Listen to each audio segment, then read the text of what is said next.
Hello मेरे सभी प्यारे छात्रों, कैसे हम सभी लोग बढ़िया मस्त बिंदास। मैं अभिजीत सर अपने YouTube channel Abhijeet study studio पर आप सभी का पुनः स्वागत करते हैं। आज हम लोग द्विघात समीकरण क्लास 10 की जो मैथ चल रही थी, आज हम लोग उसी के आगे जो लेकर आए हैं उसमें क्या है, पहली जो क्लास हमने पढ़ाई थी वहाँ पर हमने कुछ जल्दी में थे, इस वजह से हमने वहाँ पर कुछ शॉर्ट में बताया था। ठीक है, तो अब यहाँ पर भी हम लोग कुछ आगे जो आए हैं, जो हम इसके ऊपर जहाँ पे हम लोगों के प्रश्न आने वाले हैं। ठीक है, तो अब यहाँ से प्रश्न हमारे आएंगे। तो सबसे पहले क्या है, द्विघात जो समीकरण होता है, क्या फिर एक बार मैं बता रहा हूँ, रिपीट कर रहा हूँ, तो बहुत से हमारे छात्रों की यहाँ पर डिमांड की सर एक बार और बता दीजिएगा, समझा दीजिए। तो फिर से हमने वीडियो बनाया।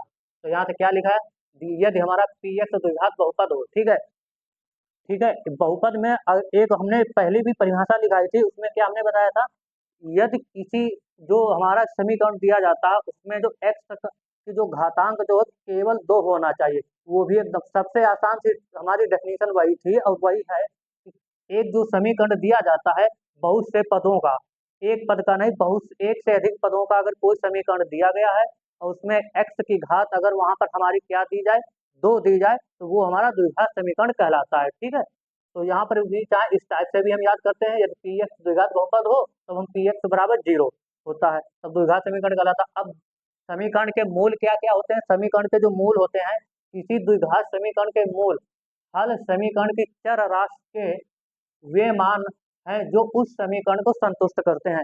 यानी समीकरण जो द्विघात समीकरण के जो मूल होते हैं या हल जो है, हमारी चर राशि जो होती है एक्स, उसके वे मान होते हैं जो उस समीकरण को क्या करते हैं, संतुष्ट करते हैं।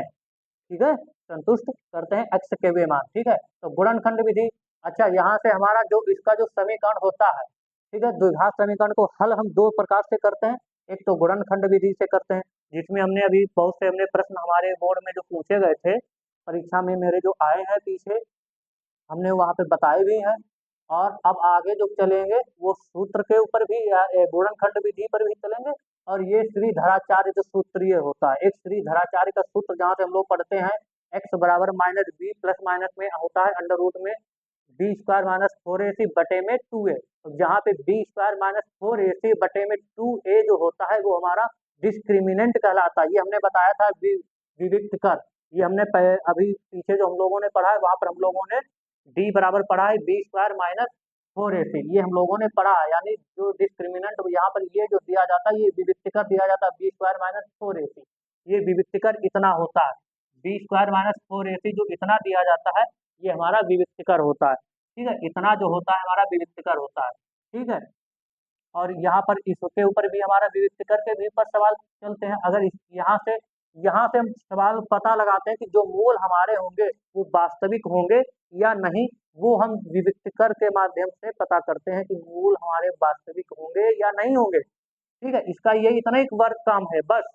ठीक है, फिर क्या है, मूलों की प्रकृति। देखिए मूलों की जो प्रकृति है, ये एकदम इसको कंठस्थ याद कर लीजिएगा, ये तो याद रखिए जितना हमने यहाँ पर लिखाया है।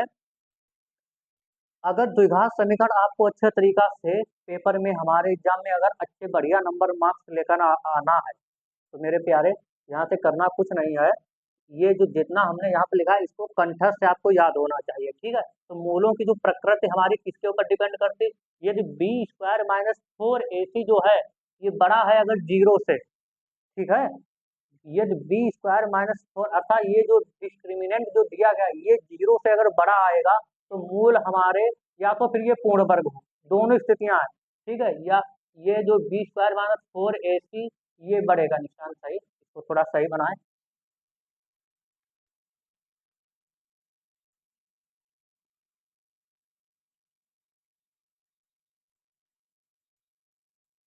ठीक है, अगर ये 4ac ये माइनस बड़ा है 0 या फिर पूर्ण वर्ग है, तब भी हमारे जो मूल होंगे वास्तविक होंगे, अपरिमेय होंगे और असमान बनेंगे जाकर के। ठीक है, तो वहां पर भी वो समीकरण हम हल नहीं करते, वहां पर हम फिर वहां पर हम गुणनखंड विधि नहीं, वहां पर हम सीधे धराचार्य का नियम प्रयोग करते हैं। ऐसी जगह पर, ऐसी जगह पर हमेशा धराचार्य का नियम लगता है। ठीक है, यदि हमारा बी स्क्वायर माइनस 4ac ये बड़ा है 0 या फिर पूर्ण वर्ग नहीं है, यहाँ पर क्या है, पूर्ण वर्ग हो या फिर नहीं है, दोनों स्थितियां, तब भी हमारे मूल वास्तविक अपरिमेय और असमान होंगे।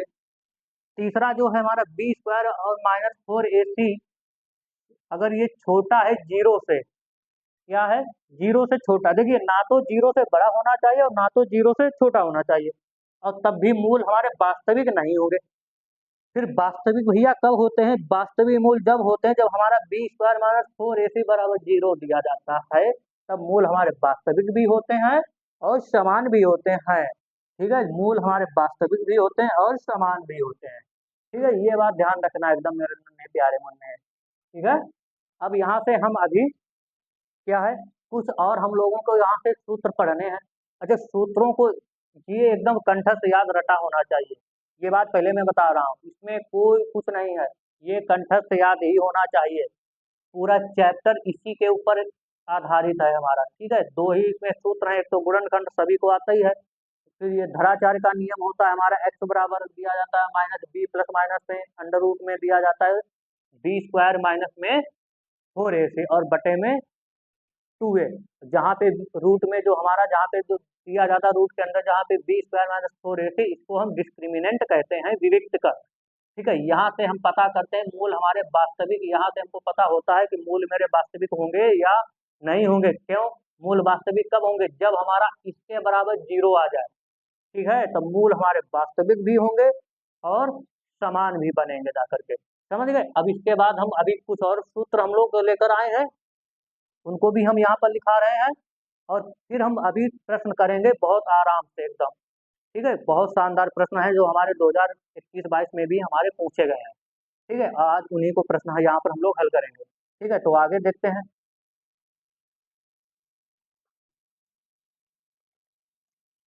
चलिए, और हम लोगों ने यहाँ से आगे जो देखा है सूत्र क्या लिखा है, ये गुणा है, तो गुणा। ठीक है, ये है। ठीक, चलिए, क्या लिखा है, द्विघात समीकरण के मूलों का योगफल तथा गुणनफल। अच्छा, मूलों का जो योगफल होता है और गुणनफल हमारा क्या कहलाता होता, पहले जो हमारा समीकरण क्या दिया जाता है, ए एक्स स्क्वायर प्लस में बी एक्स और प्लस में सी बराबर जीरो, ये मेरा समीकरण होता है। ठीक है, इसमें अगर हम कहें कि मूलों का गुणनफल बताइए, तो मूलों का जो गुणनफल होता है अचर पद बटे में एक्स का गुणा, एक्स स्क्वायर का गुणा। ठीक है, अब अगर यहाँ से हम बोले कि अचर पद इसमें क्या होता है भैया, अचर पद देखिए, ये भी यहाँ से x का गुणांक b है, यहाँ पर एक्स स्क्वायर का गुणांक a है, तो अचर पद मेरा कौन सा बचा, c बचा। तो हम इसको क्या लिख सकते हैं, c बटे में एक्स स्क्वायर का गुणांक a। ठीक है, ये हो जाएगा। ठीक है, फिर उसके बाद क्या है, मूलों का गुणनफल, मूलों का योगफल, मूलों का योगफल, तो इसमें लिखा एक्स, एक्स का माइनस माइनस होता है बराबर में माइनस एक्स का गुणांक, तो एक्स का देखिए यहाँ पर ये स्क्वायर, अगर बोले एक्स स्क्वायर का गुणांक बताइए, तो एक्स स्क्वायर, यहाँ दे एक बात देखना ध्यान देना, ये एक्स स्क्वायर है, इसका गुणांक ए है, और सिंगल एक्स का गुणांक क्या है, बी है, और अचर जो पद हमारा दिया जाता है, जो सी दिया जाता है, वो मेरा अचर पद होता है। ये बात एकदम कन्फर्म है। ठीक है, तो यहाँ से एक्स का गुणांक मतलब बी होगा, तो माइनस बी, और बटे में क्या आ जाएगा मेरे बच्चे, यहाँ से देखिएगा एक्स स्क्वायर का गुणांक, तो एक्स स्क्वायर इसका गुणांक ये ए है, क्या है, ए। ठीक है, तो इसको हम लोग शॉर्ट में भी लिख सकते हैं, याद कर सकते हैं एकदम। ठीक है, फिर आते हैं समीकरण को बनाइएगा। प्रश्न में आ जाता है कभी कभार, हमने इस समीकरण बनाने पर हमने एक दो प्रश्न अभी लिए भी हैं, अभी उनको हल कराएंगे। कहता है कि समीकरण बनाना, जब कभी भी एक क्या है वहां पर हमारे मूल दे देगा, क्या दे देगा, मूल। जब मूल देगा तो हमसे पूछेगा समीकरण बताइए कौन सा बनेगा हमारा, तो समीकरण बनाने के लिए हम कौन सा उपयोग करेंगे, एक्स स्क्वायर माइनस में क्या है ब्रैकेट में मूलों का योग करेंगे, मूलों का योग होता है और गुणे में यक्स होता है, ये एक्स है, प्लस में मूलों का गुणनफल बराबर जीरो। ठीक है, अच्छा, मूलों का योग क्या होता है, देखिए मूलों का योग यानी योगफल हमको ये करना है माइनस बी बटा ए, फिर गुणा यक्स लिखना है, फिर प्लस में मूलों का गुणनफल अर्थात अचर पद हमारा बटे में एक्स स्क्वायर का गुणांक, का मतलब क्या हमको लिखना पड़ेगा इस गुणनफल की जगह सी बटे में ए। ठीक है, ये हमको यहाँ से लिखना पड़ेगा, ये बात ध्यान देना है। इसी के ऊपर अभी हम अभी इसका जो अगला प्रश्न सीधा है हम वही कराएंगे अब इन्हीं के ऊपर के। ठीक है, जैसे यहाँ पर हम कोई समीकरण अगर बनाए, देखिए समीकरण कैसे बनेगा, मान लीजिए ये हमको समीकरण एक तैयार करना है। ठीक है, इस समीकरण को हमको तैयार करना है। तो कैसे तैयार करेंगे, देखिए इसी के ऊपर हमको बनाना है। किसके ऊपर बनाना है बच्चा, देखिएगा यहाँ से समीकरण अगर हम कहें कि ये वाला समीकरण हमको बनाकर दिखाओ, तो समीकरण बनाने के लिए हमको इस वाले सूत्र का उपयोग करना पड़ेगा। इस वाले का उपयोग करेंगे हम। तो इस वाले का उपयोग करने के लिए देखिए क्या है, सबसे पहले एक्स स्क्वायर हमको लिखना है, माइनस फिर कह रहा मूलों का योगफल। तो मूलों का योगफल क्या है, यहाँ से ये है मूलों का योगफल माइनस बी बटा ए, यानी ये माइनस तो पहले से लिख लिया है हमने, तो ब्रैकेट में हमको लिख लेना है माइनस बी बटे में ए, ब्रैकेट बंद, गुणे में यक्स लिखना है बच्चा, प्लस है, प्लस हम लगाएंगे मूलों का गुणनफल। तो देखिए मूलों का गुणनफल हमारा क्या, सी बटा ए, तो सी बटे में ए बराबर 0। ठीक है, अभी देखना यही समीकरण हम रेडी करेंगे बना करके। यहाँ से क्या है एक्स, अब यहाँ से देखिए गुणा करना है, देखिए यहाँ से इसके साथ गुणा इसके साथ करोगे ना, तो जब इसके साथ गुणा यहाँ करोगे तो ये कितना ए एक्स स्क्वायर आ जाएगा हमारा, ए एक्स स्क्वायर, ये माइनस मिलकर के क्या होंगे प्लस में। ठीक है, प्लस में ये कितना है बी एक्स, इधर गुणा करेंगे तो बी एक्स हमारा आ जाएगा। ठीक है, बी एक्स और प्लस में हमारा सी बटे का ए है बराबर का 0। अब ध्यान देना है, देखिए बी एक्स, ठीक है। अब देखिए यहाँ से क्या करोगे, ए एक्स स्क्वायर प्लस में बी एक्स प्लस ए वाले को उधर ले जाएंगे, तो ए जब कभी भी 0 गुणा ए करोगे, जब ए देखिए ए इधर भाग में है ना, तो भाग में है, ये उधर चला जाएगा ना, जब उधर जाएगा तो उधर जाने के लिए यहाँ से क्या करोगे, क्या करोगे बताओ, क्या करोगे, उधर जब ले जाओगे तो ए को उधर जाएगा तब ये गुणे में आ जाएगा। अब 0 के साथ जब किसी की गुणा करोगे तो वो हमको प्राप्त क्या होगा, 0 ही प्राप्त होगा, अर्थात सी बराबर में ए उधर जाएगा तो 0 ही रहेगा। तो देखिए मेरा वही जो समीकरण जो दिया गया था ऊपर, एकदम वही हमारा समीकरण यहाँ से क्या हुआ, बना जा करके। ठीक है, अब हम यहाँ से प्रश्न हल करते हैं। सबसे पहला मेरा यही प्रश्न होगा, चलिए देखते हैं कैसा प्रश्न है हमारा, समझ गए ना। समीकरण इस प्रकार से हम लोग समीकरण को बनाते हैं, ठीक है ना। चलिए देखते हैं प्रश्न। चलिए हमारा पहला प्रश्न आया है, लिखा है द्विघात समीकरण ज्ञात करिए। ठीक है, अब यहाँ से देखिए वही जो अभी हम लोग समीकरण बना रहे थे, हमको वो समीकरण बनाना है जिसके मूल हमारे दिए गए हैं 3 तथा 1/3 हो।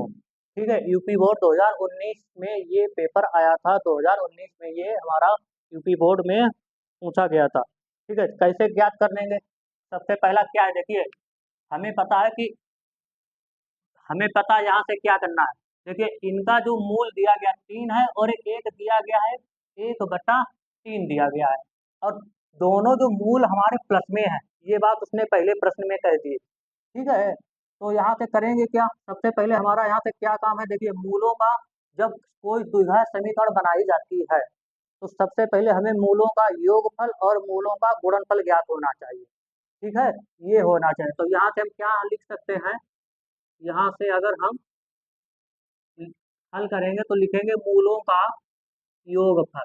तो मूलों का अगर योगफल करोगे तो मूलों का योगफल, तो योगफल बच्चा यहाँ से कैसे करोगे, देखिएगा योगफल, तो मूलों का योगफल हमारा क्या आ जाएगा, ये 3, योगफल का मतलब होगा प्लस, हम करेंगे प्लस 1/3, 1/3 बराबर में क्या आएगा, मूलों का योगफल 3 क्या है 9 और 1 10, 10/3 हो जाएगा। ठीक है, उसके बाद क्या है हमारा, ये मूलों का योगफल आ गया, फिर है मूलों का गुणनफल, मूलों का गुणनफल होना चाहिए हमको पता। तो मूलों का गुणनफल कितना है मेरे पास, देखते हैं गुणनफल, गुणनफल का मतलब है गुणे का निशान आएगा, यानी 3 गुणा में 1/3, तो ये 3 और ये 3 कट जाएगा, बराबर में 1 बचेगा। ठीक है, अब यहाँ से क्या है द्विघात समीकरण, तो द्विघात समीकरण बनाने के लिए हमको क्या करना पड़ता है, देखिए क्या करना पड़ता था हमको, फार्मूला मेरा क्या दिया दिया गया था, अब हमारे पास वही आ गया कि हमको फार्मूला याद होना चाहिए। तो फार्मूला याद करने के लिए बच्चा क्या है, एक्स स्क्वायर माइनस हमको क्या लिखना है, मूलों का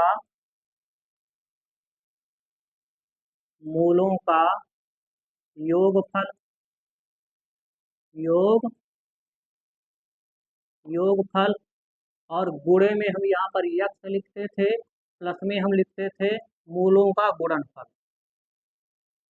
मूलों का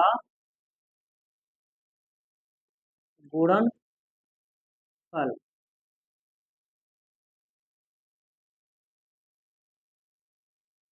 ठीक है, मूलों का गुणनफल और बराबर में 0, यही तो हम लिखते थे।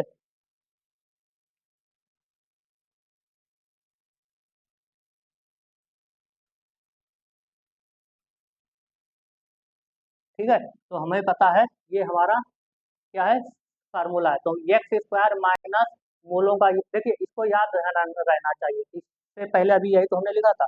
अब हम उठा के प्रश्न को बनाते हैं, उठा के प्रश्न को यहाँ से बनाते हैं। तो द्विघात जो समीकरण हमारा बनेगा, द्विघात समीकरण बराबर, द्विघात समीकरण कैसे बनेगा, देखिएगा। द्विघात समीकरण एक्स स्क्वायर माइनस ब्रैकेट मूलों का योगफल कितना है भैया, यहाँ से देखिएगा। मूलों का योगफल है हमारा 10/3 गुणे में यक्स प्लस मूलों का गुणनफल कितना है, 1 बराबर का 0। ठीक है, तो यहाँ से हम क्या करेंगे, ये एक्स स्क्वायर, ठीक है, माइनस ये इधर चला जाएगा। अच्छा देखिए इसको क्या करेंगे, ये इधर इसके साथ गुणा कर लेगा, 10x और प्लस का 1 बराबर का 0। ठीक है, अब क्या करेंगे, ये यक्स कहाँ लिख दिया, ये तो 3 है बटे में। ठीक है, यहाँ पर यक्स आएगा, ये वाला यक्स इसके इसके साथ जब गुणा करेगा तो 10x आ जाएगा। ठीक है, अब क्या करना है हमको, करना कुछ नहीं है, देखिए यहाँ से 3x की इसके साथ गुणा करा तो एलसीएम लासा लेना है। ठीक है, लासा का मतलब है 3 लासा यहाँ लो, 3 यहाँ लीजिए, 3 यहाँ लोगे, 3 यहाँ, तो वही गुणा होगी हमारी। ठीक है, तो क्या यहाँ से करेंगे, 3x स्क्वायर, 3 इधर गुणा करेंगे ना, तो ये 3x स्क्वायर माइनस ये 10x, और ये इधर आएगा 3 कम, यहाँ से 3 कम प्लस का 3। ठीक है, और बटे में 3 बराबर का 0। यहाँ से हमारा क्या आ जाएगा, 3x स्क्वायर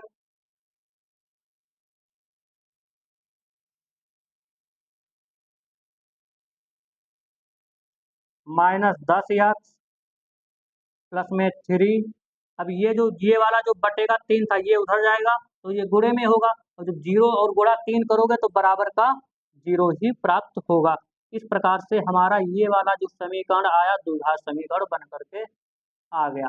ठीक है, अब हम इस अगर समीकरण को हल करें, अगर ये वाला जो समीकरण दिया गया है, अगर हम इस समीकरण को यहाँ से हल करके देखेंगे, हल करेंगे इसको गुणनखंड विधि से, तो देखते हैं क्या मेरे ये वाले मूल आएंगे या नहीं आएंगे।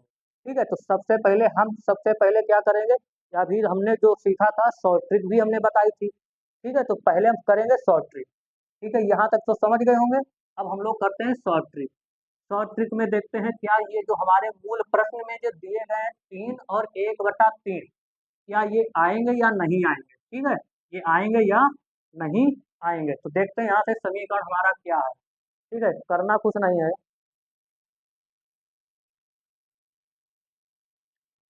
ये स्क्वायर है। ठीक है, चलिए समीकरण क्या दिया गया मेरा, 3x स्क्वायर और माइनस का 10x और प्लस में 3 है। चलिए, हमने बोला था शॉर्ट ट्रिक मैंने क्या बताया था, जब कभी ये b जो है माइनस में होगा, जब b हमारा माइनस में होगा तो केवल b का ही निशान बदलेगा, केवल b का ही निशान क्या होगा, बदलेगा। बाकी c वाला पद अपनी जगह पर, उसका निशान हम नहीं बदलते थे। अगर b हमारा पॉजिटिव प्लस में होता तो हम b का भी चिन्ह बदलते थे और c का भी निशान बदल देते हैं। ठीक है, लेकिन यहाँ पर b क्या है, माइनस में है, तो b माइनस में है तो बी हमारा माइनस में है, तो देखिए 3×3 = 9, 3×3 = 9, यानी इसकी और इसकी जब आपस में गुणा करोगे तो कितना आना चाहिए, गुणा करने पर 9 आना चाहिए। ठीक है, आपस में 3×3 = 9, तो 3 × 3 होगा आपस में 9। ठीक है, अब 9 के ऐसे गुणनखंड करिए, ठीक है, कि हमारा 9 भी आ जाए और जोड़ने पर 10 भी आ जाए। तो हम 9 के गुणनखंड अगर करेंगे तो 9 और गुणा 1 करेंगे तो 9 आ जाएगा, और 9 प्लस में 1 जोड़ेंगे तो 10 हो जाएगा। ठीक है, ठीक है, तो हमको लेना क्या है, बी वाला जो एक मान हमको लेना है माइनस का लेना है, और ये वाला प्लस में ही रहेगा। ठीक है, बस ये वाला हमारा जो माइनस है, तो ये भी हमारा क्या हो जाएगा, प्लस में हो जाएगा। ठीक है, तो बड़ी संख्या का पहला ले लो, ये बी का मान, यानी यहाँ से एक यक्ष का मान कितना आ जाएगा हमारा 9, और दूसरा एक्स का मान कितना आ जाएगा हमारा 1। अब ये जो यहाँ पर 3 है, 3 से दोनों जगह भाग कर दो, ये 1 कट जाएगा 3 बार में, ये 1/3 ही रहेगा, और ये यहाँ पे x बराबर में 3 निकल कर आएगा। इस प्रकार से हम देख रहे हैं कि दोनों जो हमारे द्विघात समीकरण के जो मूल है हमारे प्लस में ही रहेंगे, x बराबर 3 और x बराबर 1/3। ठीक है, ये तो शॉर्ट ट्रिक हमने अपना ली थी। ठीक है, ठीक, अब हम इसको बेसिक करते हैं। बेसिक कैसे करते हैं, देखिए, बेसिक करते हैं गुणनखंड विधि से पूरा, कि हमारे मूल वही है कि नहीं है। ठीक है, तो बेसिक करने के लिए क्या करना है, हमको करना कुछ नहीं है, ये तो एकदम शानदार प्रश्न दिया गया है। क्या करना है, ये 3x² माइनस अंदर 9 प्लस में 1 गुणनखंड बनेगा, x प्लस का 3, ये बराबर का 0, इधर बराबर का 0। ठीक है, यहाँ से क्या करेंगे हम, 3x², ये प्लस ये माइनस, तो माइनस गुणा आ जाएगी 9x, ये प्लस ये माइनस, तो प्लस माइनस की गुणा माइनस ही रहेगी, ये x और प्लस में 3 बराबर का 0। यहाँ से अगर हम 3x कॉमन लेंगे तो अंदर हमारा क्या बचेगा, x माइनस का कितना बचेगा, ये 9x है, ये हमारा बच जाएगा 3, और इधर अगर हम माइनस का 1 कॉमन लेंगे तो अंदर हमारा क्या बचेगा जा करके, x माइनस का 3 बराबर का 0। तो यहाँ से 3x -1, और इधर x -3 बराबर 0। यहाँ पे देखिए 3x -1 बराबर अगर 0 है तो 3x बराबर, ये एक उधर जाएगा 1 प्लस में आ जाएगा, तो x बराबर हमारा 1, ये गुणे में इधर आ जाएगा बटे में, तो एक x का मान हमारा मूल जो आ गया।